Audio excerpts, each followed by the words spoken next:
Good afternoon, YouTubers. Thank you for joining me today at Tarot by Izzy. I really do appreciate your company, and I love when I receive your comments and your likes. Um, and can I also ask to please bear in mind that any readings I do are for entertainment purposes only. It won't stand up in a court of law. And the ongoing situation, I'm going to be doing a bit of a deeper dive in relation to Johnny Depp this afternoon and the writer Nathanael West, and that will become clearer. With the situation that's ongoing, it's unfolding at the Fairfax County Courthouse in Virginia. If people are feeling triggered, can you please seek professional advice? I am not a qualified practitioner, and I am just here to provide the entertainment and to carry out the card interpretations, which can change at any time because of influences we have. Now, the reason I'll come to Nathanael West is in relation to a quote by Oscar Wilde. Oscar Wilde opined in his 1889 essay, The Decay of Lying, that life imitates art far more than art imitates life. And I think you'll see this unfold as I explain the story. I've got actually to thank Johnny Depp. I'll never forget to meet the guy in real life for putting me onto this book. I've just started reading it. So I was doing a wee bit of background information in relation to Johnny Depp, and I stumbled across a video on YouTube regarding Hunter S. Thompson. It was about 5 years ago, and all I could see it was called Shirley Films, and I could see like it was almost like a watermark, ASU Origins. I don't know if that means anything. So Johnny Depp was discussing Hunter S. Thompson, and Hunter S. Thompson, he was a famous journalist in his own right, and he was last known for writing Fear and Loathing in Las Vegas and creating a gonzo journalism, from what I could see. And in the interview, um, Johnny alluded to the reason that he and Hunter S. Thompson got on so well was due to their mutual respect for the author Nathanael West. Now I'm going to introduce, this is a book here I'm talking about just now, and it's excellent. As I say, I've just started reading the um, the Day of the Locust, because this is the one I think it's which is more in relation to the current situation we have going on with the defamation trial between Johnny Depp and Amber Heard.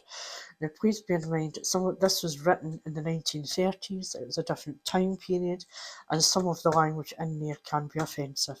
So, if you are buying that, please bear that in mind. So, who was Nathanael West? And I keep going on about the 6 degrees of separation because if I hadn't been going to the trial in relation to Johnny Depp, I wouldn't have looked at YouTube and then found him discussing Hunter S. Thompson, and I wanted to do something about Hunter S. Thompson as well, and I wouldn't have heard about this Nathanael West. Now, Nathanael West, he died in a car accident in 1940 at the age of 37, and little was known outside a small circle of fellow writers. Now he is recognised as a uniquely prophetic figure whose darkly comic, compassionate vision of America, awash in mass-produced fantasies, augured much that was to come in the American literature and life. And in The Inner Slave, it continues. When Nathanael West died in a California highway accident in 1940 at the age of 37, his originality and brilliance were little known outside an intensely admiring circle of fellow writers. William Carlos, Williams, Edmund Wilson, S.J. Perelman, and others. Not until West's four novels were reissued in the late 1950s was he acknowledged as one of the most gifted writers of his generation.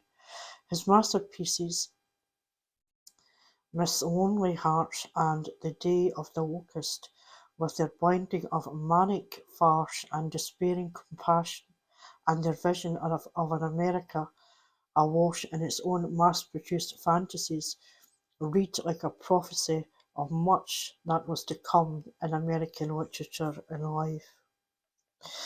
The Day of the Locust, 1939, West renders with hallucinatory precision the reverse side of the Hollywood dream, as he choreographs a cast of failures, has-beens, and deluded glamour seekers in what becomes an apocalyptic dance of death. So it's fascinating. I've had one read through The Day of the Locust, and I want to come back to it again because I'm not very academic, as you'll have figured out. But to me, I think there's more stories or more layers to the story. So, if this ever reaches Johnny Depp, I'd like to thank him for introducing me to Nathanael West, and I shall also be looking more into Hunter S. Thomson. My understanding is that he had taken his own life. It's sad, it really is sad.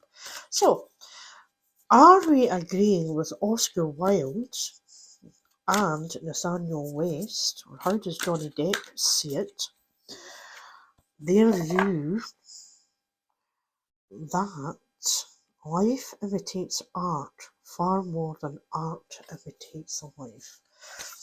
As I say, Nathanael West was ahead of his time. He was prophetic in relation to the industry. And when we look at the underside that's being exposed of the rich and famous actors in the acting field, it looks like that Nathanael West and Oscar Wilde were spot on. So what is Johnny Depp? I'm just going to pull two cards. Just two cards. That's all we're going to do in this. Two cards. Okay. We'll just do that. Nice and muddled up.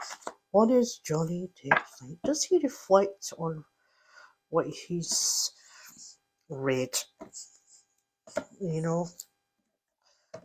Does he reflect on what he has read? Just one and two. We're just going to do two cards. And we're asking in relation to, he's obviously a well-versed individual, Johnny Depp, talking about his acting skills, singing skills, artistic skills, and obviously he's, as I said there, he's very, very well read. So, what we have is the Seven of Keys, the Ascent. So how's he feeling? Because clearly the experiences he has in life, I think, are helping him in the difficult journey that he's on just now. I believe that this, looking at this man on the top of the hill,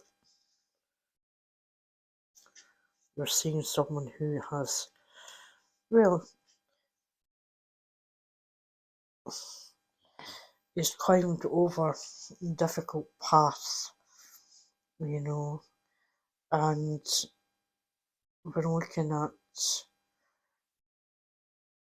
we can see he's had to be physical, he's had to use the ropes, he's had to use, I don't know, is it crampons, you know, to sort of dig into the hill, to use the rope to pull himself up. Is it pitons? and through his hard work and experience, he feels he's reaching his goal for success. And if he didn't have all this foundation, this strength of character, this would have been a lot more difficult. I know there's been some risks in the journey that he's been on. He can reach the top. You know, it's like almost getting in touch with his higher self. And he understands it's not just to do with luck. It's not just to do with external influences. It's his own tenacity and determination to reach the goal, to climb that hill, to get there, to get to that outcome. And he needs to reflect and give himself a pat on the back, you know, because there must have been times when he was sort of swinging on that rope, you know, he's thinking, you know, try to get the pit on or that hammer thing into the next bit to keep moving, to keep going on. And the next card we have here is Sangya the Community, and it is the Eight of Roses. So again, I would say this is looking at his reputation in the community, in the wider world. This is what he's been looking for. He's climbing that hill to get to the top, to then be within the community. You know, it's like he's rejoining the world again, the tribe, the community of like-minded people. There's things will be returning from the past. His family, his friends, his work associates. It's cultural. It's meetings. It's celebrations. It's the doors are reopening again, and he's going to have help with his current situation, and it's going to help reawaken his past life relationships, his talents, his disciplines, and it's going to be a time for him to start sharing his happiness again. So he's climbed that hill, and he's just about, well, it's already happening. I think we're seeing it unfolding. So folks, it's a very short one, but what I wanted to do was to talk about the fact, you know, it is through the study of literature like this and looking at Oscar Wilde and saying, like, this guy was prophetic, looking at the underbelly of Hollywood in California. That was in the 1930s, during the time of the Depression. And we're seeing, and if you look at the characters, Faye, as I said earlier on, Todd and Errol and Homer, and then you look at the situation that's unfolding in the court case and the defamation trial, the names that are being used: Johnny Depp, Elon Musk, James Franco. So I'm not really going to go too much more into that. But I just find it enlightening. So I hope you've enjoyed it today, and I hope you will like, subscribe, and share.